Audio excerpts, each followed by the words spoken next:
চিরা বলে সেটাই না। মসজিদের ইমাম সাহেবের বেতন দেয় না 6 মাস ধরে। আরেকজন মুসল্লি দিনদার আল্লাহ ব্যক্তি সেই ইমাম সাহেবের বেতন চাইতে গেছে, চাওয়ার অপরাধে তার দাড়ি গুনারে দইরা টাইনা সিরিয়ালাইছে।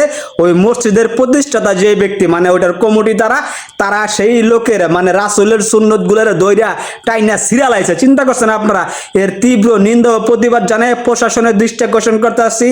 এই লোক যত বড় ক্ষমতাশালী হোক তাকে ধরে আপনারা গ্রেফতার করেন, ভিডিওটা পর্যাপ্ত পরিমাণ শেয়ার করেন। আপনারা সবাই বিচারের দাবিতে ভিডিও বানান। এই যে এখানে অল্প কয়টা দাড়ি দেখতে পাচ্ছি, আর বাদ বাকি দাড়িগুলো বাড়ি কোথায়? চিরা বলে সেটাই না।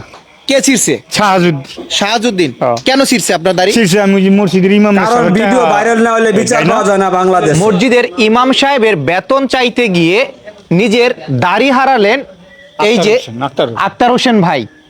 তার দাড়ি টেনে ছিঁড়ে ফেলেছে শাহাজুদ্দিন, যে কিনা সেই মসজিদে একজন দায়িত্বশীল লোক। তার অপরাধ ছিল হচ্ছে ইমাম সাহেবের 6 মাসের বকেয়া বেতন সে হচ্ছে চাইতে গেছিল। 6 মাস ধরে ইমাম সাহেবের বেতন দেয় না।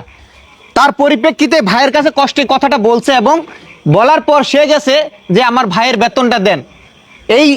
এটাই ছিল তার অপরাধ, যার কারণে হচ্ছে এই ভাইকে মারধর করছে, তার জুব্বা ছিরা লাইছে দাড়ি দুই ছিঁড়া ফেলছে এবং হচ্ছে জুব্বা টাইনা ছিঁড়া ফেলছে। খুব মারধর করছে, টাকা নিছে 12,000। আচ্ছা আমি একটু